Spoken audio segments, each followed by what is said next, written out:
Yo, what's going on, everyone? Miles Midoriya here with a recap and review of All-American Season 5, Episode 3. In the beginning, we see Spencer and Grace. Spencer asked her how was the wedding planning, and she said she started to think it would be better if they eloped. He said it's too far along for that. He thought she was enjoying the whole thing, then Grace said that she had to start answering 1,000 questions about place setting. Spencer suggested that she bring a friend along for dress shopping, and she said none of her friends want to waste their day watching her trying on dresses. He mentioned that he knew someone. He started texting until Grace took the phone and she seen it was Denise. Grace was like, "You really want her to take fashion tips from Denise?" He said, "Nah, I didn't think that one through." She asked how he was doing and how the single life was going, and he said it's complicated since JJ made him Yard Yak famous. When Grace was talking about her friends, I think some of them would take the time out of their day to watch her try on dresses. I mean, she's a cool person, so I don't think they wouldn't mind helping out. In the next scene, we see Layla and Patience. Patience is somewhat down about hearing everyone pursuing their passions and doing good. It reminds her that she's not. Layla told her not everyone blows up after their first record. She brings up an event that they could go to. She's not too excited because she's not a celebrity and that Gia had to call in some big favors for those tickets. Layla was like, who cares? It's about raising her profile so her next album can get the attention it deserves. And Gia's also bringing some dresses for them to try on, so she got a little bit happy on that.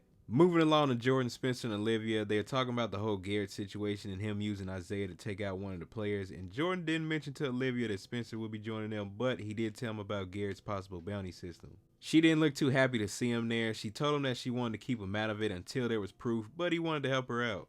The scene jumps over to Asher meeting with Coach Montez, and he actually gets a new opportunity. He gets to recruit players for the college. Asher has some players in mind, and Montez tells him everyone has their own style, so he's going to let them find his. The coach continued with, recruiting is simple when you boil it down, make the team better. That advice will be brought up again later in the episode. Olivia is explaining to Spencer what she thinks Garrett is doing, and he's countering what she's saying. She gets frustrated. He's just telling her that if he doesn't poke holes into the story, someone else will. That is true. He's just trying to prepare for what's to come. Olivia did mention that she found some contact numbers of former players and will be trying to talk to them, but Spencer also brought up that they should probably talk to Isaiah one more time.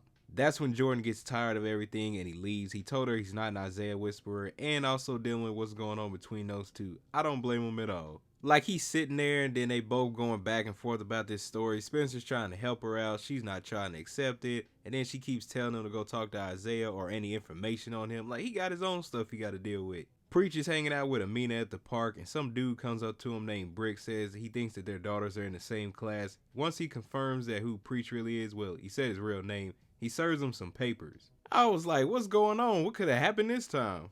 Back at the baker's house, Layla is looking through some dresses, and Jordan brings up how he had to spend countless hours of waiting on Olivia at the mall. Patience and Gia come back, and she has on a dress that she likes. It gets brought up that she won't be attending the party, and that the tickets are literally only for the red carpet. From a publicity angle, it's better to be photographed on the carpet than the party. Jordan said it for everyone, so people pay real money to be photographed faking going to a party where they don't actually allow photos. Layla lets her know that she's going to be there for her. Patience said, yeah, she's going to be chilling in her pantsuit. That's when Jordan recommended that she wears a gown. Everyone agreed. She tried to get out of it until Patience said that she was going to change out of her dress into something else. Jordan thought he was about to eat some food and leave. Layla said, it was your idea, so you got to stay here and help her find a dress. At the beach house, Spencer and Olivia are having a hard time trying to get the players to cooperate. Spencer has to head out, but I guess JJ needs a ride to a party. Man, this dude should be out here practicing for football, training, do something. JJ's gonna do what JJ's gonna do. Before Spencer leaves, he tells her that she might not want to be too hard on the players. She gets irritated and he says he's just trying to share his insight from when he had injured Chris, that it might help her.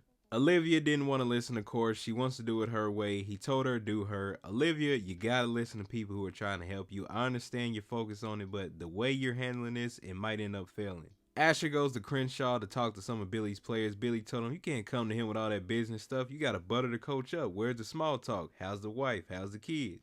Asher did go along with it, but Billy told him he was just joking. The scene moves to Grace talking to the sales clerk about choosing a dress. Then Spencer walks in telling her he's gonna help her find a dress. He's always out there making sure he helps everyone. So then the scene shows both Spencer and Jordan helping Grace and Layla find dresses, which they eventually did, and they both look great. Olivia shows up to where Jordan and Layla at. She wants Jordan to go with her to meet up with the player. He didn't feel like it at first, and she said, what are you so busy with, until she saw Layla's dress. Even she was impressed with it. Jordan decided to go, and after Olivia went to wait in the car, he told Layla that was close. She said, why? She knows we're friends. He said, but does she know you're crushing on her brother and scared to tell the world? When Olivia and the others find out, I wonder how that's gonna go. Back at the shop, Spencer's talking to Grace and she asks him how are things going with Olivia. He tells her it's not going too well and that the whole thing is heavy, whatever the feeling you call that's left over. The sales clerk popped in letting him know she didn't mean to interrupt, but Spencer said that was enough of his mess. Grace comes out in the dress and she looks amazing. He let her know that that was the one. Moving along, Asher's talking to Billy about the players and he asked him are there any other players that he thinks he missed, and he let him know about Jabari. He said the only reason he hasn't gotten any offers yet is because he doesn't have enough tape. In all honesty, I don't mind that for him. From what I remember, he was kind of rude to Spencer the first time around. Over time, and the character did become more of a better person and opened up. So for him to get this opportunity for football is nice. Asher asked if Jabari is able to graduate early for the spring ball, and Billy said with all the extra work he's been putting in with Preach in the classroom, maybe, so it's best if he had a reason to push himself. Asher was like, Jabari just so happened to be in the gym, and Billy says he's always in the gym. That's when Asher looks like he made up his mind, and this can relate back to Asher trying to get JJ into the gym, or at least some type of training. Because JJ isn't taking stuff seriously, he's going to a party in a day or something instead of training. In the car, Olivia's complaining to Jordan about Spencer and him trying to help her out, saying if he has a problem with how she's doing her story, he can go back to picking up girls with JJ, and Jordan said, is that what this is about? She replied, no, Spencer's overstepping. Jordan said, first, he doesn't think Spencer is entirely wrong. She can be a bit of a bull in a china shop, like talking about the stuff on her podcast that affected her mom, him with the Wade story, and the scars that he has for the lifetime of being her twin. And also for him trying to stay out of the situation, he lets her know Spencer isn't sleeping with anyone. At this point, Jordan is saying nothing but facts. I get this is her story, but it does involve people around her, and if those said people offer help, especially earlier with Spencer countering what she said in the story, which could happen, because if there was a hint of the story or whenever it comes out, they would try to counter it, and also how she approaches the players. You can't yell at them or be rude just because you want your story. Preach is at the firm with Laura, Coop, and Darius. Darius is trying to be realistic and give them a perspective of how things could play out. Coop and Preach got a little irritated. Darius let them know that the court examines many factors and his criminal history may play a major role in it. That's when Laura pops in, letting them know that Darius is right and that they'll do all that they can to help him out. Laura asks how's Amina doing. He says he's keeping her out of it, but she says that's not possible. One of the first things a custody judge will want to know is who she wants to live with. Coop added she's not going to want to hurt Preach's feelings. She's going to say him, truth or not. Laura says one way or the other, they need the real answer. This part, I was like, come on, Coop. You was doing somewhat good these past few episodes. You keep shutting down what Darius is trying to tell you. I get that you know Preach and that maybe you don't like how Darius acts because he's different from you, but it doesn't discredit what he said. Darius is just trying to look at it from a different angle, but I do hope things work out for Preach. The store clerk tells Spencer that she needs him to sign something right quick. He's smiling, saying, of course. I think I have a Sharpie in my bag. This part was funny.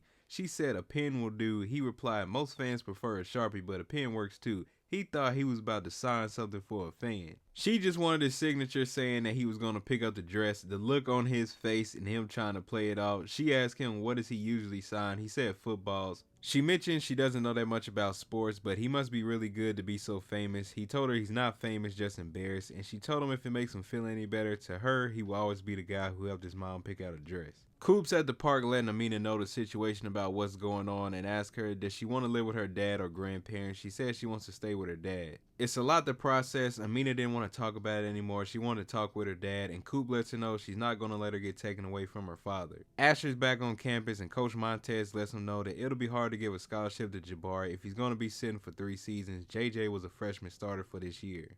Once JJ's name got brought up, I already knew what time it was. Asher's having a problem with him, so it may affect his position on the team. Over to Coop, she's talking to Darius about Preach keeping Amina, and Darius brings up that it could be split custody. Coop wasn't trying to hear that at all, telling him that he has a record, get over it. Darius replied, that's what they'll tell the judge, get over it. Coop added that she knows Preach, so he should listen to her. Darius said he doesn't know him, neither will the judge, and he'll only know what's on the files. When Darius leaves, we do see Laura in the background, so she may have a talk with Coop later. Over at the event, it went kind of quick, but we see Patience and Layla hit the red carpet. They're doing their thing. They both look beautiful. They're having fun. Then the scene goes back to Spencer and Grace at the shop. Grace tells Spencer that Alicia's pretty cute. He gave her a look like, what? She said she seen them flirting. Spencer was like, I don't know about that. He could barely handle his ex. Grace told him the feeling that's left over between him and Olivia is called loss. He didn't just lose her, he lost the person he was with her. Holding on is hard, and you just start by putting one foot in front of the other, and that he will get through it. That's facts. It will take time, and if he does ask Alicia out, that's cool. Talk to someone new and different and see how it goes. Alicia brings over drinks for everyone, and Grace walks off to leave those two alone. She tells Spencer that his mom was right about moving on. She's been there, and it sucks. He said he's not the type to drown in his sorrows. Alicia said the champagne isn't a drown in your sorrows type of drink. It's a reminder that before things get serious, relationships can be fun. And that's when she asked him for a date sometime. I said, uh-oh, I see you, Spence. Jordan and Olivia arrive at the bar talking to the former player. He told her he didn't want to be a part of her piece, he did nothing wrong, and that he was a walk-on that got playing time. Coach Garrett knew him and looked out for him. The guy said, you're not going to make him look like a monster. Here's where Olivia listened to Spencer and Jordan. She told him, you're not a monster, you're a victim. Coach Garrett used him like a crash test dummy. Only the hits go both ways. 4 concussions in 2 years. And how Garrett just moves on to other players, and that never occurred to him. How he's building his legend and he's working at a bar. She just wants to hear his side. Looks like they got one. See, Olivia, what happens when you listen to those that are trying to help you. It's nighttime and Spencer has a surprise for Grace. It was a party with everyone. She looks so happy. JJ over here showing up in a toga outfit that we seen him in earlier. They tell him he should go change and he kind of stinks. Asher looks to be tired of it. He calls up the coach and tells him that he wants to make the team better. Give him 5 minutes. I thought this may or may not have happened from last episode, so he might get JJ benched or something for Jabari. It's a tough decision because that's his friend, but he's not matching the effort for the team, so someone else will. Hopefully in this season he straightens up. Coop runs into Patience at the party and she tells her and Layla are trending all over socials and her mom is keeping a running tab of all the best dress lists she's on. Patience did look happy and then she asked Coop about the preach situation. She couldn't talk about it obviously, but Patience replied, what's bothering you? And she said, office politics. Spencer's talking to Olivia. She thanks him for his help and he apologized and she apologized, but she admitted that being around him still messes her up and it's something she's working on. He also said him as well. Olivia did say he didn't do anything wrong, he helped out a lot, and she could take all the help that she could get. He doesn't have to swoop in though and save the day. She doesn't want him to have to worry about her or her feelings for him. Just live his life. When he makes her mad or hurts her, that's on her. It's the only way she knows how to move on without him. I do like the real moments that they have in this show, especially between these two when they're talking, so it just really kind of draws you in. Look who's walking away from the party to talk. It's Jordan and Layla. Jordan didn't joke around this time. He actually kissed her, but you think these two had a moment alone together. Nope. JJ popped up and saw them kissing. JJ said he wasn't going to tell anyone. Layla said he probably is. Jordan agreed. I think they socials is called Yard Yak, so everyone on there in the world is about to find out. At GAU, Spencer's talking to Isaiah. He tells him that the guy he hit in the bowl injury is worse than they thought. He may not be able to play again. He tries to tell Isaiah how he injured a friend in high school, but got interrupted by him saying that it's not the same and that he doesn't understand. And Spencer looks at him and says, I know, meaning he knows about what's going on. From there, we see Billy, Coach Montez, Asher, and Jabari. It seems like Asher showed Coach Montez Jabari's film, and he's offering him a full ride scholarship to their college. This was a great moment for him. He put in the work and he got the opportunity. Asher did look a little bit nervous before the scene ended, so maybe this would affect JJ in a way. Once again, that was tough, but he had to do what he had to do. Jordan's at the beach house talking to JJ about what he saw that night, and JJ said, did you see them? Jordan looked a little bit confused. JJ thought he saw 2 women instead of Jordan and Layla. But he did say it'll come back to him eventually. Well, they dodged that one, at least for now. In the next scene, Coop went to go talk to Billy to ask him if he'd be a character reference for Preach since they done all that work at the school, and he agreed that he will help him out. Laura was there and she decided to talk with Coop about Preach's case. She told her that she was going to take her off of it. Coop was like, why? They're like family. And her response was, it makes her too close to it and she's not able to see the case exactly how the judge would see it. So Darius is taking over and to give him space. Laura's doing the right thing. Coop was acting a little hard-headed on the case. You can't force people to understand something right away just because you know the person. You think about it from a different angle while using what you know about them. Spencer's back at the store to pick up the wedding dress for his mom, and he gave Alicia a signed football with his number on the other side if she's serious about that date. That dude was so focused on the moment, he tried to walk off and almost forgot the dress. So I wonder if we will see her sometime again in the season or in the future. Based off the episode, she seems like a cool person. Isaiah actually goes to see Olivia. He told her he spoke with Spencer and he told him to go see her. He admits that coach told him to injure the other player and he taught him how to do it. They practice it and that's where the episode ends. Overall, I kind of like this episode a little bit more than the first 2. Not that the other 2 weren't good, it's just something about this episode. I enjoyed it from start to finish, but whenever that article comes out, it's going to be wild for those around Olivia. Comment below what were your thoughts about the episode, what was your favorite part, and if you want to talk about it, what predictions do you have for the next episode? The new episode won't be until November 7th, so here's a synopsis for episode 4 if you want to check that out. Thank you all for watching this video, and I'll see you in the next one.